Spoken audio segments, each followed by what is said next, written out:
Welcome in today's session, my dear students. So we have studied many topic in this unit electrostatics. आज हम topic study करेंगे that is continuous distribution of charge. इसमें हम देखेंगे कि charge किसी body पे continuously distributed है तो वो किसी दूसरी चीज पे कितनी फोर्स लगाएगा. Okay, so my dear student, एक बार मैं आपको बताना चाहूंगा अब तक हम क्या क्या पढ़ चुके हैं. सबसे पहले हमने इलेक्ट्रिक चार्ज के अबाउट पढ़ा, चार्ज की प्रॉपर्टी क्या है, नेचर क्या है, ये सब चीज डिस्कस की. फिर हमने देखा कि हमारे पास दो चार्ज हो तो उनके बीच में कितनी फोर्स होगी, वो कैलकुलेट की. फिर हमने देखा हमारे पास दो नहीं, हमारे पास कितने हो, n चार्जेस हो तो उनके बीच में फोर्सेस कैसे कैलकुलेट करेंगे किसी एक पर्टिकुलर चार्ज पे, बाकी सभी रिमेनिंग n-1 चार्जेस की वजह से. ओके, सो आज जो हमारा टॉपिक है वो क्या है, हमारे पास चार्ज पॉइंट चार्ज नहीं है. देखो बेटा क्या है, फॉर एग्जांपल मैंने बोला कि यहाँ पे एक चार्ज है और ये जो चार्ज है ये 6 माइक्रोकूलम्ब का है. इट मीन ये स्मॉल चार्ज है. क्या है, स्मॉल चार्ज है. और इसी चार्ज को मैं क्या बोल देता हूं, पॉइंट चार्ज. क्या बोल दूंगा, पॉइंट चार्ज.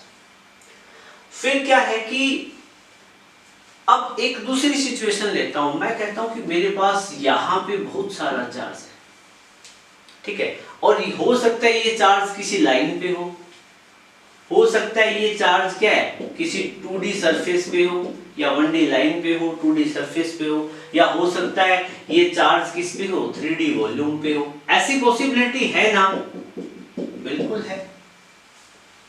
आज हमें क्या करना है, हमारे पास चार्ज डिफरेंट सरफेस पे प्रेजेंट होगा और ये सारा चार्ज मिलके इस वाले चार्ज पे कितनी फोर्स लगाएगा, हमें वो कैलकुलेट करना है.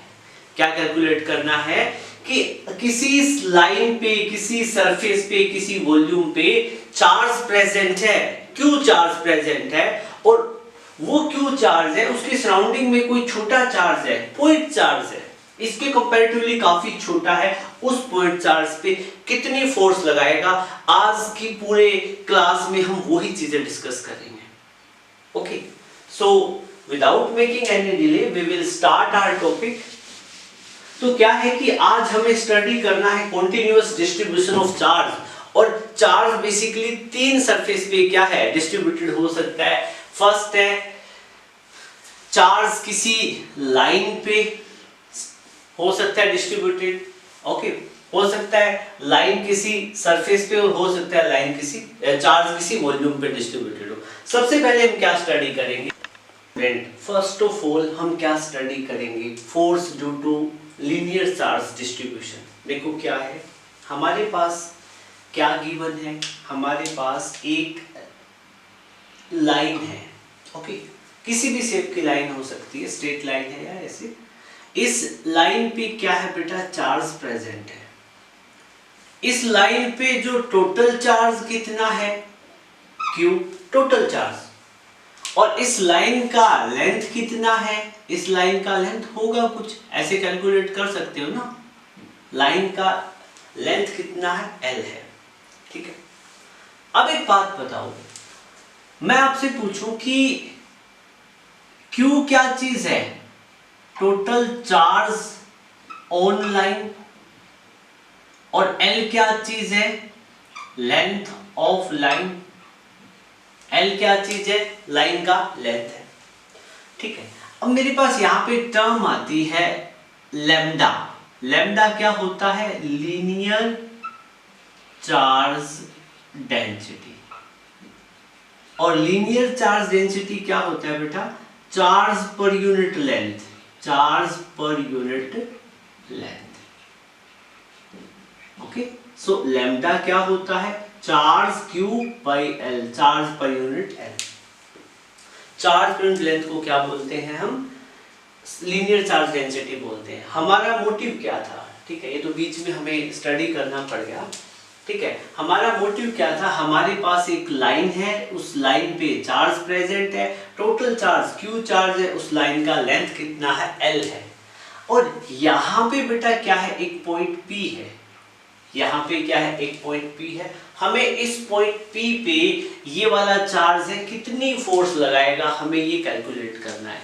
और इस पॉइंट P पे हमने एक और चार्ज रखा हुआ है और ये जो चार्ज है वो कितना है, Q0, ठीक है।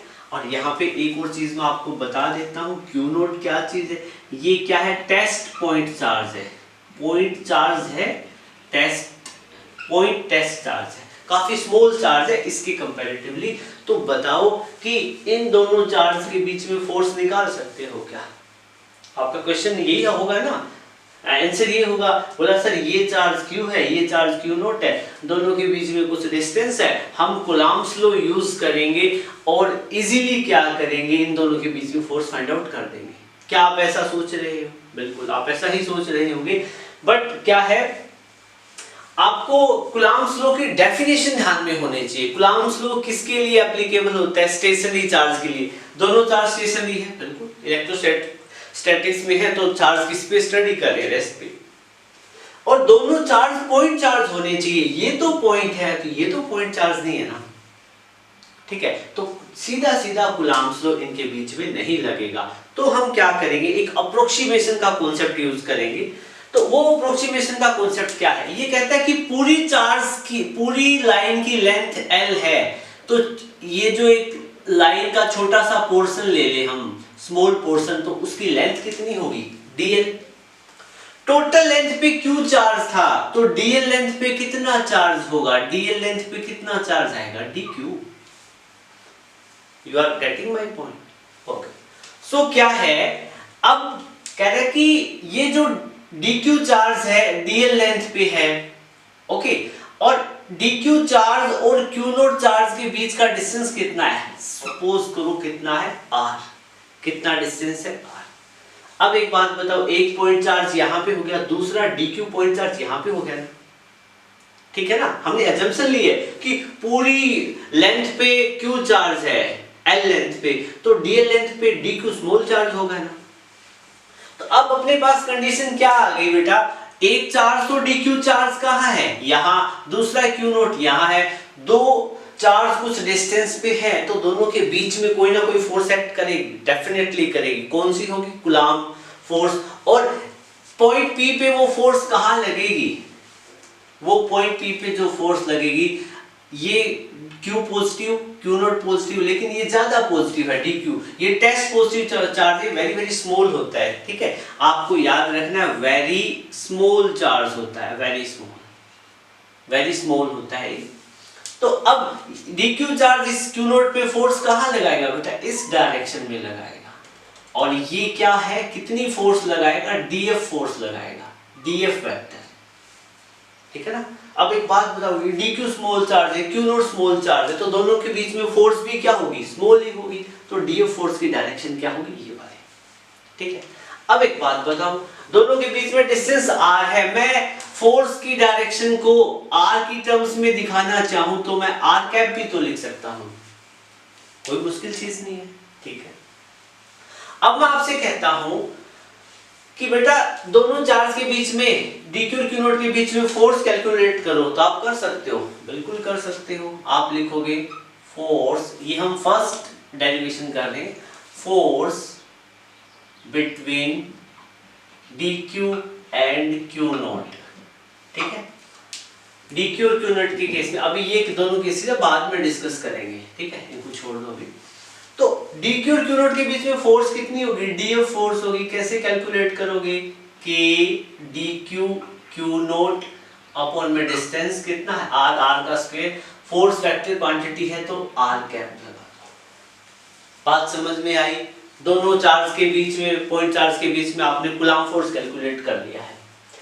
अब एक बात बताओ बेटा, सिंस एक बात बताओ कि लीनियर चार्ज डेंसिटी क्या होती है, चार्ज पर यूनिट लेंथ, ठीक है। अब मैं बात कर रहा हूं, मेरे पास dq चार्ज है, dl लेंथ पे है, तो यहां पे लैम्डा क्या बनेगा इस वेरी पर्टिकुलर सिचुएशन के लिए। आपको पता है लैम्डा क्या होता है, चार्ज पर यूनिट लेंथ, तो क्या हो जाएगा dq by dl, cross multiply करेंगे तो dq को क्या लिख पाएंगे हम, लैम्डा इनटू dl। तो dq को आप लैम्डा इंटू dl लिख पाओगे, इसको इक्वेशन फर्स्ट बोल दो और क्या करोगे, put dq in equation first. Equation first में dq की वैल्यू क्या कर देंगे, पुट कर देंगे। इससे बेनिफिट क्या होगा, बेनिफिट क्या होगा, जो ये ऊपर वाली इक्वेशन है लीनियर चार्ज डेंसिटी की टर्म में आ जाएगी और कुछ ज्यादा बेनिफिट नहीं होने वाला है। तो आप क्या करोगे, df vector is equal to k को k ही लिखोगे, dq को क्या लिख सकते हो बेटा, lambda into dl, lambda into dl और इंटू क्या है, lambda into dl into q naught upon में क्या है, r स्क्वायर r कैप। ठीक है बेटा, ये आपके पास किसकी वैल्यू आ गई, df की।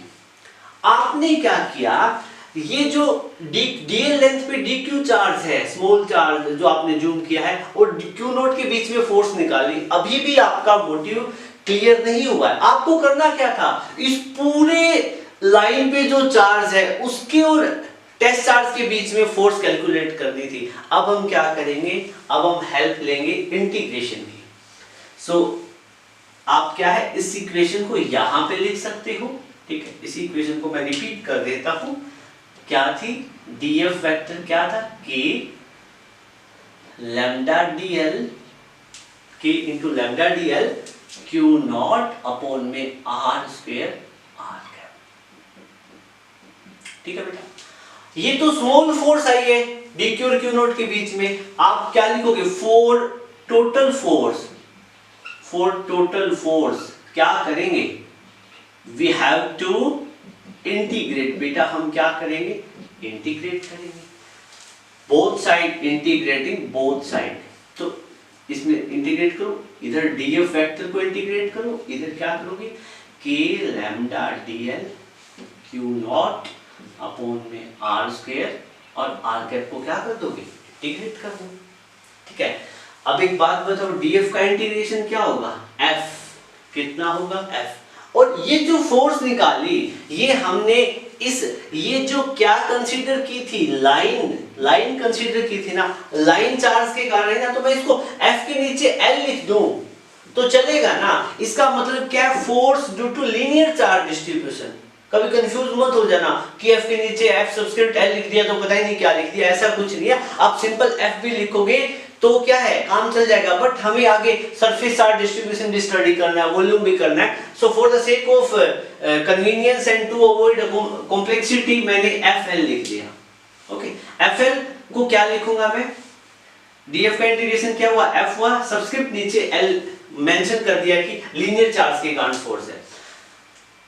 अब इसमें क्या करोगे, कांस्टेंट चीजें क्या आ जाती है, बाहर आ जाती है। तो k बाहर है, लैम्डा भी तो कांस्टेंट है, लैम्डा क्या चीज है, कांस्टेंट है। ठीक है, और फिर आपके पास में q नोट भी बाहर आ जाएगा। अंदर क्या बचेगा, अंदर आपके पास बचेगा dl अपॉन में r स्क्वायर r। मेरी बात समझ पा रहे हो, आप इतना लिख दो। एक स्टेप और आगे आपको चलना है तो आप लिख दो, लैम्डा को क्या लिख सकते हो, 1 अपॉन में 4 pi epsilon naught lambda q naught, और क्या लिख दोगे, dl अपॉन में r square r cap. So it was all about, ये क्या आपने कैलकुलेट किए, FL क्या था, force due to linear charge distribution, LCD, linear charge distribution. आपने वैल्यू कैलकुलेट कर ली, किसी तरह की कोई दिक्कत नहीं होगी। ठीक है, बिल्कुल इजी सी डेरिवेशन है। हाँ, अब एक बात बताओ, लीनियर चार्ज, ये जो लैम्डा है, लैम्डा का मैं आपको फिजिकल मीनिंग समझाने की कोशिश करता हूँ। ठीक है, फिजिकल मीनिंग समझाने के लिए अब यहाँ पे एक बॉक्स बना लेते हैं छोटा सा। ठीक है, यहाँ पे जरूरत नहीं, हमारे पास ऊपर जगह पड़ी है। ठीक है, अब एक बात बताओ बेटा, लैम्डा क्या है, Q/L होता है लीनियर चार्ज डेंसिटी। मान लो चार्ज की वैल्यू कितनी है, 1 कूलम, और लेंथ कितना है, 1 मीटर, 1 कूलम 1 पर मीटर। मतलब लैम्डा की वैल्यू यहाँ पे कितनी आ गई, 1 कूलम पर मीटर। इसका मतलब है 1 कूलम चार्ज 1 मीटर लेंथ पे क्या है, सेपरेट हो रखा है। ओके, सो आप इसको नोट करो, फिर हम अगला टॉपिक स्टडी करेंगे, force due to surface charge distribution.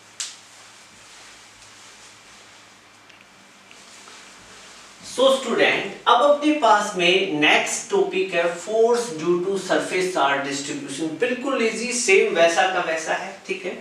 आप क्या करोगे, फर्स्ट ऑफ ऑल आपको क्या करना है बेटा, एक सरफेस बना देना है। ये आपने कोई सरफेस बना दिया किसी भी शेप का, और उस सरफेस के ऊपर क्या प्रेजेंट है, चार्ज प्रेजेंट है।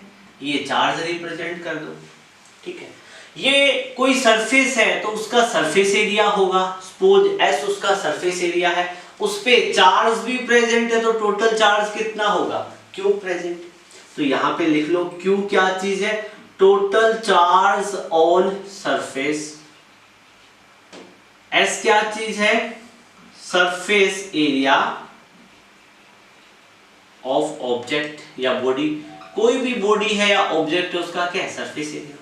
अब यहां पे आपको पता है ना क्यू चार्ज कितने एरिया पे प्रेजेंट है, एस एरिया पे प्रेजेंट है। तो हम इसको क्या करेंगे, यहां पे भी एक नई टर्म ले आएंगे। यहां पे हम बोलेंगे सरफेस चार्ज डेंसिटी। क्या बोलेंगे, सरफेस चार्ज डेंसिटी। और सरफेस चार्ज डेंसिटी क्या होता है my dear students, surface charge density क्या होता है, charge per unit surface area. कितना चार्ज कितने सरफेस एरिया पे प्रेजेंट है। और सरफेस चार्ज डेंसिटी को मैं सिग्मा से रिप्रेजेंट करूंगा, किससे करूंगा, सिग्मा से। सो मेरे पास यहां पे फॉर्मूला आ जाएगा sigma is equal to q by S.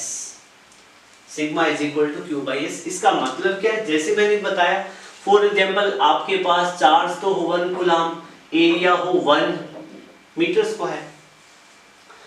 Area कितना हो, 1 मीटर स्क्वायर। एरिया को ए या एस किसी से रिप्रेजेंट कर सकते हो, कोई फर्क नहीं पड़ेगा, कुछ बुक ए भी करेगी। तो सिग्मा क्या होता है, charge per unit surface area. Charge कितना, 1, एरिया कितना, 1 कूलम, एरिया कितना था 1 मीटर स्क्वायर, तो 1 coulomb per metre square. Surface charge density आ गई 1 कूलम पर मीटर स्क्वायर। इसका मतलब है 1 कूलम चार्ज 1 स्क्वायर मीटर पे क्या है, सेपरेट है। सो it was all about surface charge density. बात समझ में आई आपको अच्छे से, ठीक है। हमारा टारगेट क्या था, हमारा टारगेट तो ये था कि ये जो एक बॉडी है जिसपे Q चार्ज है, S उसका टोटल सरफेस एरिया है, उसके पास में यहां पे कोई एक पॉइंट है P। कैसा पॉइंट है, P। और इस पॉइंट P भी पॉइंट नाम ना दो अभी, एक पॉइंट है और उस पे चार्ज कितना है, Q नोट है। आपको क्या करना है, इस चार्ज बॉडी और इस Q नोट के बीच में क्या फाइंड आउट करना है, फोर्स फाइंड आउट करना है। आप नहीं कर सकते सीधा सीधा, क्योंकि कूलम्ब्स लॉ एप्लीकेबल नहीं है, वो पॉइंट चार्ज के लिए एप्लीकेबल है, तो बहुत बड़ा चार्ज है। तो हम क्या करेंगे, हम यहाँ पे एक छोटा सा सरफेस ले लेंगे इस बॉडी का टोटल सरफेस एरिया S था, तो इस छोटे से पोर्शन का सरफेस एरिया कितना हो जाएगा, ds। टोटल बॉडी पे Q चार्ज था, तो इस बॉडी पे कितना चार्ज हो जाएगा, dq। इतने से पोर्शन पे dq चार्ज। अब हमने जो ये किया है, अब हम क्या करेंगे, dq भी पॉइंट चार्ज है और Q नॉट भी पॉइंट चार्ज है। दोनों के बीच में क्या है, कुछ डिस्टेंस रहा होगा r। कितना डिस्टेंस रहा होगा, r। अब एक बात बताओ कि dq चार्ज और Q नॉट चार्ज के बीच में कूलम्ब्स लॉ के अकॉर्डिंग हम force of repulsion find out कर सकते हैं, क्योंकि दोनों हमने पॉजिटिव चार्ज दे रखे by default. So dq Q not पे किस डायरेक्शन में फोर्स लगाएगा, F वेक्टर इस डायरेक्शन में लगाएगा। अब आपके माइंड में क्वेश्चन आता है, सर क्या इस पे नेगेटिव चार्ज ले सकते हैं, definitely we can take that. उस केस में फिर फोर्स की डायरेक्शन क्या हो जाती है, that toward that body. So अब हमने दोनों पॉजिटिव ले रखे हैं, dq चार्ज इसको इस डायरेक्शन में क्या करेगा, रिपेल करेगा, तो ये फोर्स की डायरेक्शन होगी। और यूनिट वेक्टर की टर्म में बताएं तो r कैप की डायरेक्शन वही होती है जो फोर्स की होगी, तो r कैप की भी यही डायरेक्शन होगी। तो दोनों के बीच में आप फोर्स फाइंड आउट करो, कैलकुलेट करो बेटा, फोर्स कितनी आएगी, force between dq and q not. दोनों के बीच में फोर्स करो यूजिंग कूलम्ब्स लॉ, आप अपने आप लिख लोगे। I know you are very smart. अब dq और q नॉट के बीच में दोनों स्मॉल चार्ज है, तो फोर्स भी क्या होगी, स्मॉल होगी। तो df फोर्स कितनी होगी, k dq q naught upon में r स्क्वायर और r कैप। ठीक है मेरे स्टूडेंट। अब ये k आपको पता है ना इलेक्ट्रोस्टैटिक कांस्टेंट है, तो कंफ्यूज मत होना कभी वो डाइलेक्ट्रिक और वो वाले में, कई बार स्मॉल और कैपिटल में कंफ्यूजन हो जाए तो कोई फर्क नहीं पड़ता, बस आपको पता होना चाहिए कि कौन सा के कहाँ यूज होगा। ओके, सो डीएफ की वैल्यू इतनी आ गई। अब हम क्या करेंगे, आपको पता है, आप लिखोगे सिंस वी नो, सिंस आपको पता है सरफेस चार्ज डेंसिटी क्या होगी, sigma charge per unit area होता है, charge per unit surface area. लेकिन हम तो स्मॉल चार्जेस की बात कर रहे हैं, स्मॉल चार्जेस में dq है, dq small charge ds surface पे है, तो इसकी सरफेस चार्ज डेंसिटी को क्या लिख सकते हैं, dq by ds। So cross multiply करेंगे तो clearly dq can be written as sigma times of ds।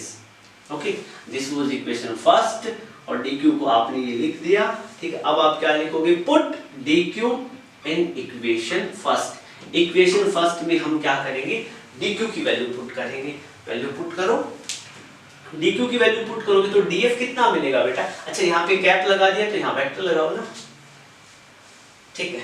तो यहाँ पे आ जाएगा df vector is equal to k, dq को क्या लिखेंगे, सिग्मा टाइम्स ऑफ ds, आगे आ जाएगा q नॉट अपॉन में r स्क्वायर और r कैप, ठीक है। ये तो बहुत ही इजी हो गया। हमें क्या करना है, ये तो स्मॉल फोर्स आई ना dq और q नॉट के बीच में, आप क्या करोगे, four total force IBS integrating both side, इस वाली इक्वेशन को दोनों तरफ क्या कर देंगे, इंटीग्रेट कर देंगे, तो क्या लिख देंगे, df वेक्टर का भी इंटीग्रेशन और इधर क्या आ जाएगा बेटा, k sigma ds q naught upon में r स्क्वायर और r कैप, इनका क्या कर दो, इंटीग्रेशन कर दो। तो df का इंटीग्रेशन करोगे तो f आ जाएगा, काम चलेगा इतने से। बट हमें क्या लिखना है, स्पेसिफाई करना है ना, हम कौन सा केस कर रहे हैं, सेकंड केस, और हमें force due to surface charge distribution निकालनी है। ये जो सरफेस इस पे चार्ज जो चार्ज स्प्रेड होता है उसके कारण निकालनी, तो हम इसको क्या लिख देंगे, f सबस्क्रिप्ट s है तो फोर्स ही है, तो fs इज इक्वल टू, अब इंटीग्रेशन या डिफरेंशिएशन के पैटर्न में से कौन सी चीजें सारी बाहर निकालेंगे, तो k बाहर निकालो, सिग्मा बाहर निकालो, q नॉट बाहर निकालो, अंदर क्या बचेगा, ds अपॉन में r square r cap. Okay, so it was all about that. और फोर्स f क्या चीज, fs मेंशन कर दो, क्या होगा बेटा, force due to surface charge distribution SCD, ठीक है। तो fs की वैल्यू और लिखना चाहे तो k को क्या लिख सकते हो, 1 अपॉन में 4 pi epsilon not into sigma q not, क्या बचेगा, ds अपॉन में r स्क्वायर।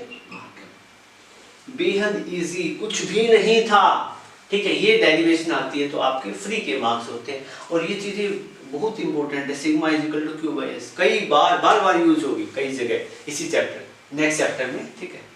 सो आप इसको नोट करो, फिर उसके बाद में लास्ट स्टडी करेंगे force due to volume charge distribution.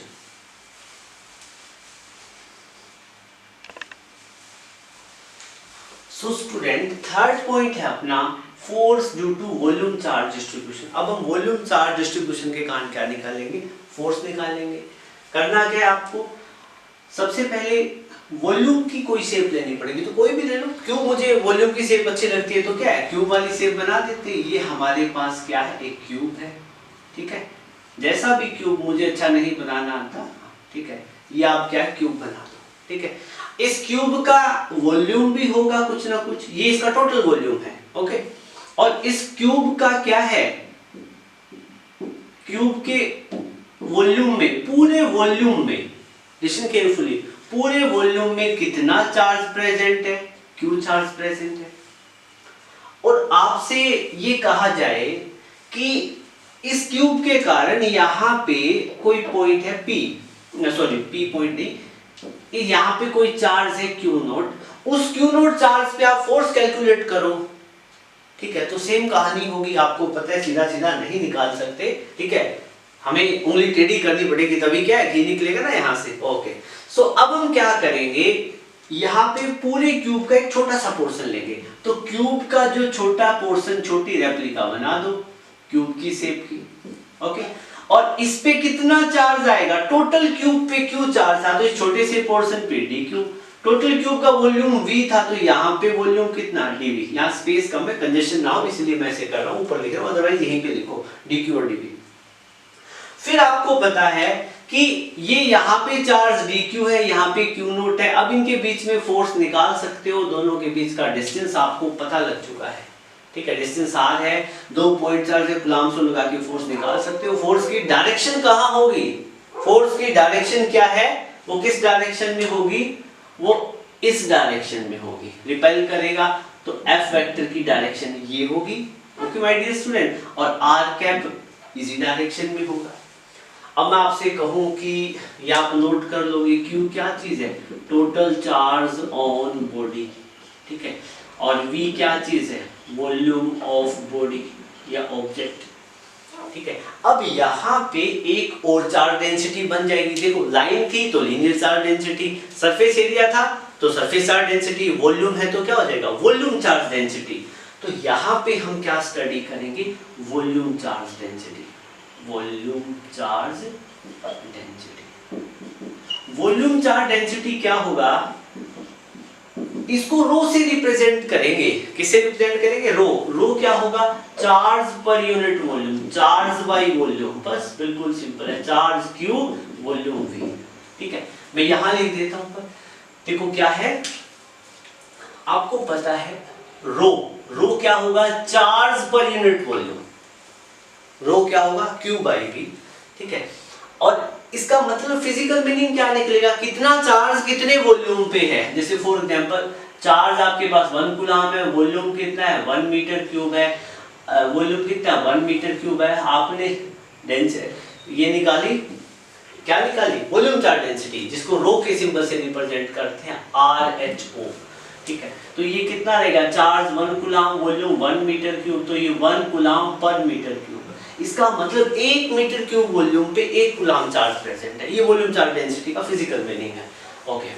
सो अब हम बात करेंगे, ये हमें चीजें पता चल चुकी है, हमारा मेन मोटिव से दूर नहीं जाएंगे। इस वॉल्यूम और वॉल्यूमेट्रिक चार्ज डिस्ट्रीब्यूशन वाला ये जो ऑब्जेक्ट है, बॉडी है, इसके और क्यू नॉट चार्ज के बीच में हमें फोर्स फाइंड आउट करना है।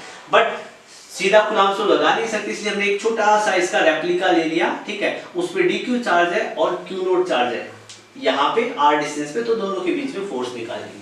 तो निकालो फोर्स कितना आएगा, force between dq small charge इसका एंड q नॉट जो पॉइंट टेस्ट पॉइंट चार्ज है उनके बीच में।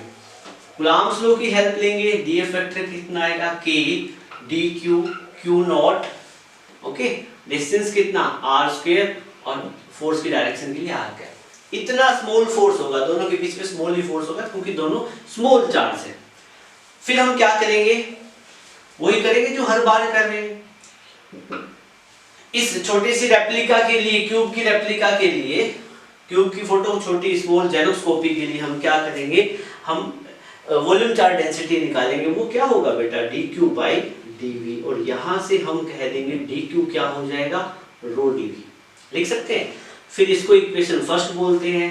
क्या करोगे, पुट, यहाँ पे नहीं लिखते, यही लिख देते हैं, ठीक है, ठीक है। तो यहाँ पे आ जाओ, put dq in equation first, value of dq, value of dq in equation first.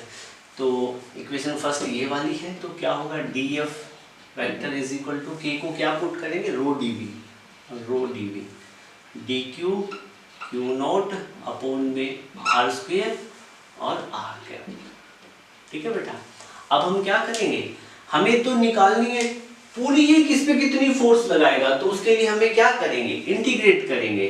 तो इंटीग्रेटिंग बोथ साइड, ठीक है, आप लिख दोगे पूरी कहानी, ठीक है। तो df वेक्टर का इंटीग्रेशन करेंगे और यहाँ पे रो dv dq q naught upon में r square r cap. df का इंटीग्रेशन क्या आ जाएगा, f, और इसके नीचे सबस्क्रिप्ट क्या लिखेंगे, v लिखेंगे। आप सोचना क्यों लिखना है, और उसके बाद में कॉमन ले लेंगे, कौन सी चीजें, रो कांस्टेंट है, dq कांस्टेंट है, ठीक है, और q नॉट कांस्टेंट, अरे चार्ज की वैल्यू तो कांस्टेंट है ना, ठीक है।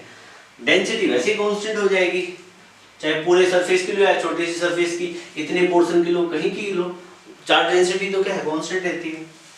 और अपॉन में क्या आ जाएगा, कुछ नहीं बचेगा, रो dv, हाँ बिल्कुल, अंदर बचेगा dv, नीचे आएगा r स्क्वायर और r कैप, ये सारे क्या वेरी करने वाले फैक्टर हैं, ठीक है। तो ये क्या आ गया, force due to VCD, volumetric charge distribution या वॉल्यूम चार्ज डिस्ट्रीब्यूशन। तो बेटा ये कॉन्सेप्ट बिल्कुल इजी था, मुझे नहीं लगता कि आपको कहीं पे भी आपने डिफिकल्टी फेस की होगी, ठीक है ना, कहीं नहीं की ना, ठीक है। अब इसका यूज कैसे होगा, इसका यूज जैसे कई कॉन्सेप्ट आएंगे तो वहां इनडायरेक्ट वे में इसका यूज हो जाएगा, ठीक है। इसको मैं रब कर देता हूं।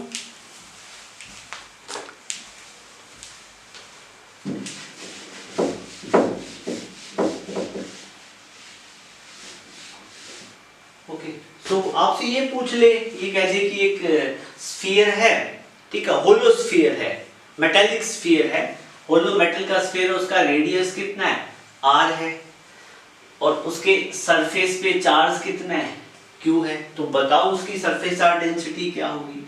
तो क्या होगा, charge per unit surface area, ठीक है, q अपॉन में सर r रेडियस है, तो स्फीयर का सरफेस एरिया कितना होगा, बताओ, स्फीयर का सरफेस एरिया कितना होगा, 4 पाई r स्क्वायर, ठीक है, हेमिस्फीयर हो तो आधा कर दो, ठीक है। तो यहाँ से sigma is equal to q upon में 4 पाई r स्क्वायर आ गया, क्रॉस मल्टीप्लाई करो तो q क्या देगा, sigma times of 4 pi r square. यहाँ से आपको क्या पता चला कि चार्ज डायरेक्टली प्रोपोर्शनल होता है रेडियस के स्क्वायर के। You are getting my point, ठीक है।